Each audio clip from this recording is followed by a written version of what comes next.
Late last week, the US State Department said the Bush administration is seeking greater cooperation with New Zealand in a number of areas in which it can offer significant contributions, including non-proliferation, counter-terrorism, humanitarian and disaster relief, and peacekeeping.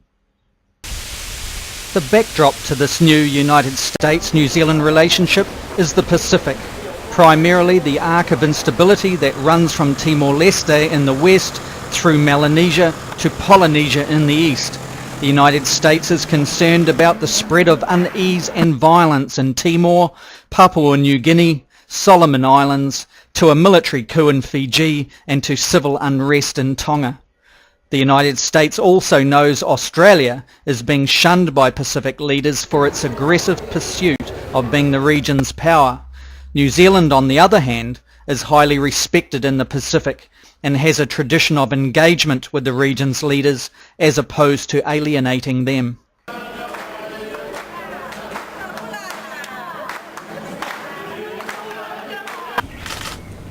We are intelligent people. We're not just people you pluck from jungle. And that's the kind of impression sometimes we get from your press in Australia especially. So what does Mr. Howard have to do to, I mean, what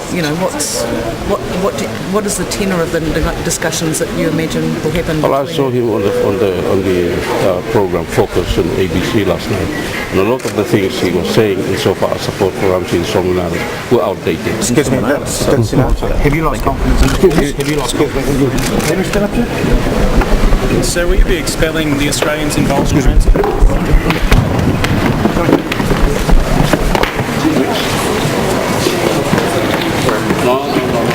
Australia has no direct and cannot unilaterally dictate to the region as to what Ramsey should be. It should come from the chairman of the forum. Thank you very much. Have you lost confidence in the force? No, I still have a lot of confidence in the force, if they only can listen. Thank you. Is New Zealand about to partner up with the United States in a more meaningful and engaged way, including a more active role in being the significant player, the eyes and ears of the Pacific? The answer is yes. But what will the United States offer New Zealand in return? There was, Chris Hill indicated that he didn't believe that there was a fundamental problem with a free trade agreement with New Zealand, but one of basically having it on the agenda and timing. Did that issue come up today?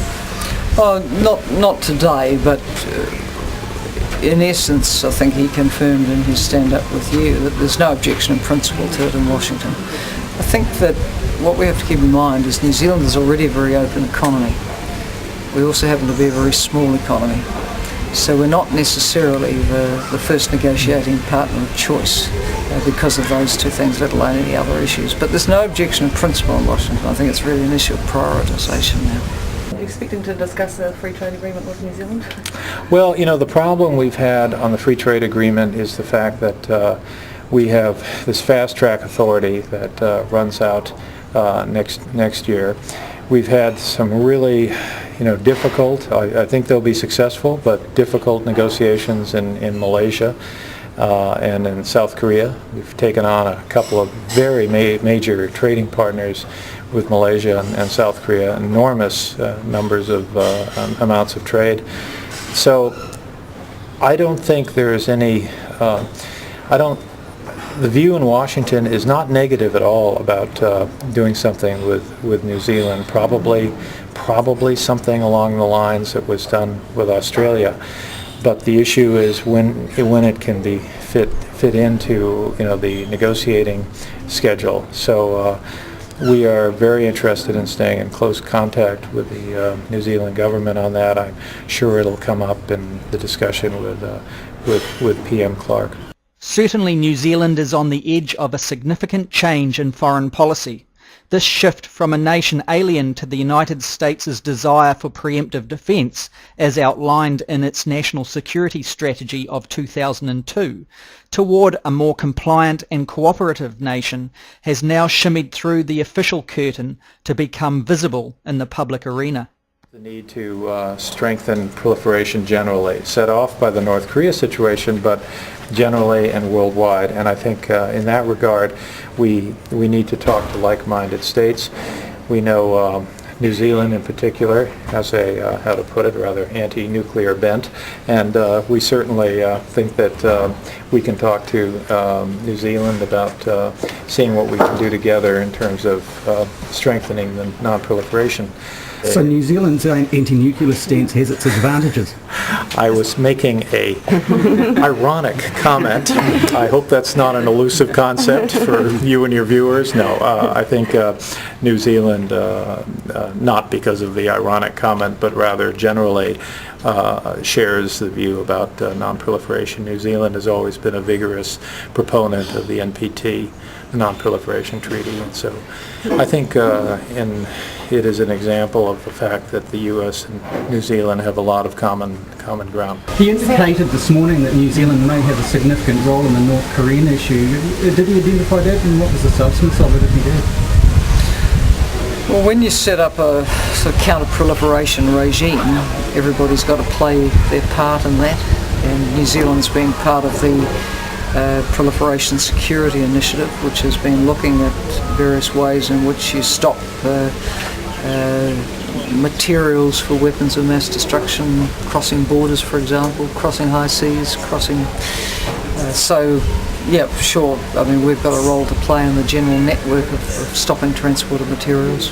What aspects of security? What aspects of security in the Pacific do you believe need more work? Well, I'm particularly, I mean, we're all looking at the issue of governance, and we've been particularly concerned about the Solomon Islands. And clearly, you know, the Solomon Islands is a place that I think has a lot of potential, but they've got a long way to go. So that's sort of one area. I think the you know, Fiji is a country with really great promise and is making progress, but I think we'll need to do more as well.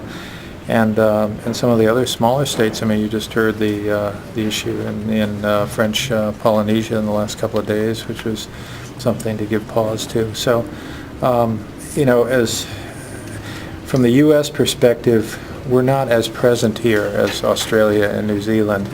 And we certainly look to Australia and New Zealand to consult with, and we want to be helpful, as those two countries often take the lead here.